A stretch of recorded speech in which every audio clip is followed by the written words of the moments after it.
मैं आपके माध्यम से इस सदन में प्रस्तुत जन विश्वास विधेयक 2026 पे अपनी बात रखने के लिए खड़ा हूँ।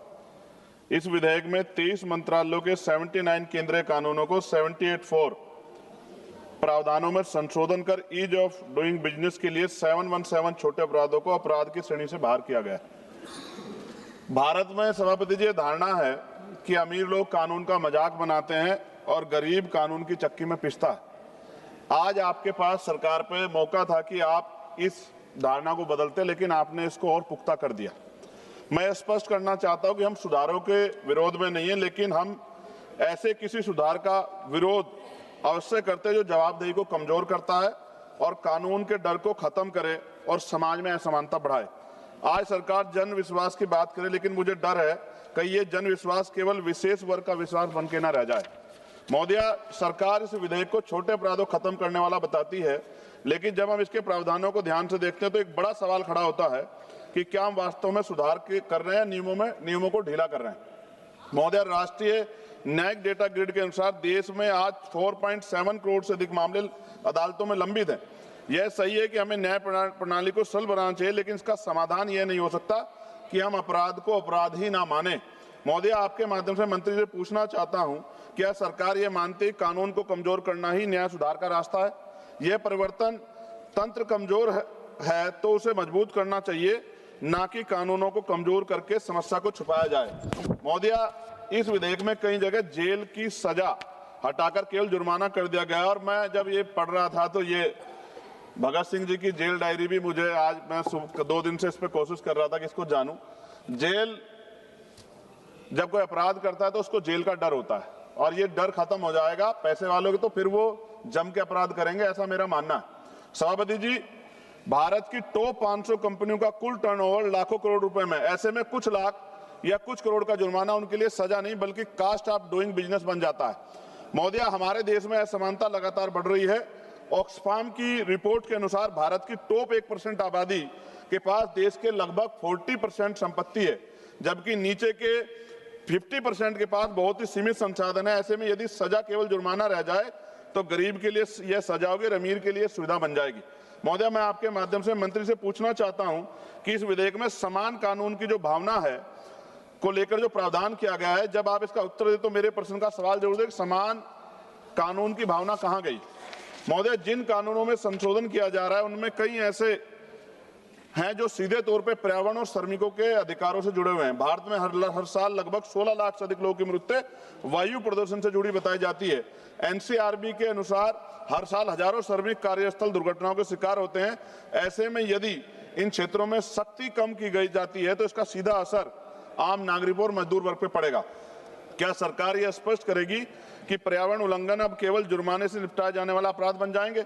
महोदय, सरकार कहती है कि भारत 2014 के 142वें स्थान से और 2020 में 63वें स्थान तक पर पहुंचा।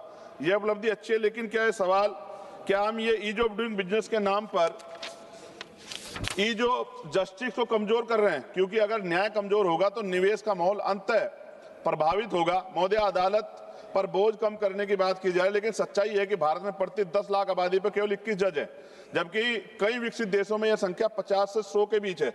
अमेरिका में प्रति 10 लाख लोगों पर 150 न्यायाधीश, यूरोप में ये औसत 220 से अधिक है। भारत में आज भी न्यायपालिका में सर्वोच्च न्यायालय, उच्च न्यायालय और जिला अदालतों में 5600 से अधिक पद खाली पड़े हैं।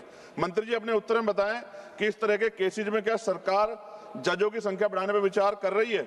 महोदय, विश्वास नाम बदलने से नहीं बल्कि व्यवस्था से आता है। जब कानून का डर खत्म होगा तो विश्वास नहीं है, विश्वास पैदा होगा। विश्वास कानून में मजबूती से आता है, ना कि उसकी कमजोरी से। महोदय, मैं माननीय मंत्री से अपने जवाब में वो बताएं मुझे, क्या सरकार ने कोई अध्ययन किया है कि इस विधेयक के बाद नियम उल्लंघन बढ़ेंगे या नहीं? क्या बड़े कॉर्पोरेट के लिए जुर्माना कास्ट ऑफ बिजनेस बन जाने का खतरा नहीं है? क्या सरकार ये गारंटी देती है कि पर्यावरण और श्रमिक कानूनों में सख्ती कम नहीं होगी?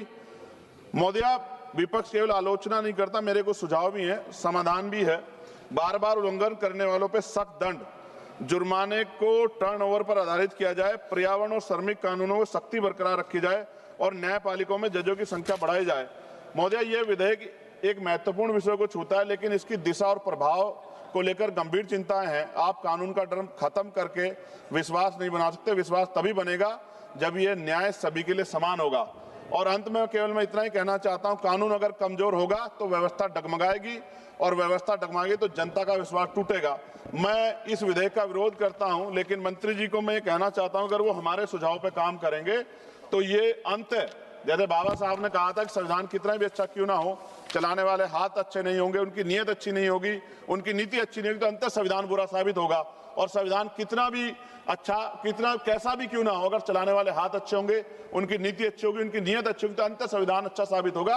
अगर सुझाव को माना जाएगा तो इसका प्रभाव जनता के मन में आवश्यक रूप से इस बात के साथ जाएगा कि उनका हित जो है, कानून की जो समान कानून की भावना, वो खत्म नहीं होगी। लेकिन अभी जो अमीरों को जिस तरह छूट दी जा रही है, तो बड़े बड़े जो कॉर्पोरेट सेक्टर हैं, वो तो अगर उनके यहाँ कोई इस तरह की अपराध हो भी जाएगा तो उनको तो कोई फर्क ही नहीं पड़ेगा।